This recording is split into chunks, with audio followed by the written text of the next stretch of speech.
ভারত ও যুক্তরাষ্ট্রের মধ্যে সম্প্রতি সম্পাদিত একটি বাণিজ্য চুক্তির অংশ হিসেবে নয়াদিল্লি রাশিয়া থেকে তেল কেনা বন্ধ করতে রাজি হয়েছে বলে মার্কিন প্রেসিডেন্ট ডোনাল্ড ট্রাম্প দাবি করেছেন। তবে ক্রেমলিন জানিয়েছে, জ্বালানি ক্রয় বন্ধের বিষয়ে ভারতের পক্ষ থেকে তারা এখনো আনুষ্ঠানিক কোনো বক্তব্য বা সংকেত পায়নি। ক্রেমলিনের মুখপাত্র দিমিত্রি পেসকভ সাংবাদিকদের বলেন, ভারত ও যুক্তরাষ্ট্রের দ্বিপাক্ষিক সম্পর্কের প্রতি রাশিয়ার সম্মান রয়েছে, কিন্তু একই সঙ্গে তারা নয়াদিল্লির সাথে রাশিয়ার উন্নত কৌশলগত অংশীদারিত্ব বজায় রাখাকে সর্বোচ্চ গুরুত্ব দিচ্ছে। তিনি স্পষ্ট করেন যে মস্কো ভারতের সাথে তাদের দ্বিপাক্ষিক সম্পর্ক আরও এগিয়ে নিতে বদ্ধপরিকর। সোমবার মার্কিন প্রেসিডেন্ট ডোনাল্ড ট্রাম্প এক ঘোষণায় জানান, ভারতীয় পণ্যের ওপর শুল্ক 50% থেকে কমিয়ে 18%-এ নামিয়ে আনা হয়েছে। এর বিনিময়ে ভারত রাশিয়ার কাছ থেকে তেল কেনা বন্ধ করে যুক্তরাষ্ট্র ও ভেনেজুয়েলা থেকে তেল আমদানিতে সম্মত হয়েছে।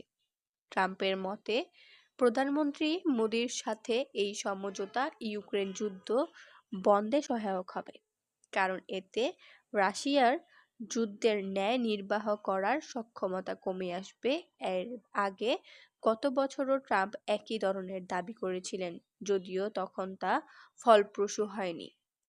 দীর্ঘদিন ধরেই ভারত রাশিয়ার অপরিশোধিত তেলের অন্যতম প্রধান ক্রেতা হিসেবে নিজের অবস্থান বজায় রেখেছে। বর্তমানে ভারত প্রতিদিন প্রায় 15 লাখ ব্যারেল রুশ তেল আমদানি করে, যা দেশটির মোট জ্বালানি আমদানির 1/3-এর বেশি। ভারত সরকার বরাবরই এই বাণিজ্যিক সম্পর্ককে দেশের জ্বালানি নিরাপত্তার জন্য অপরিহার্য বলে দাবি করে আসছে।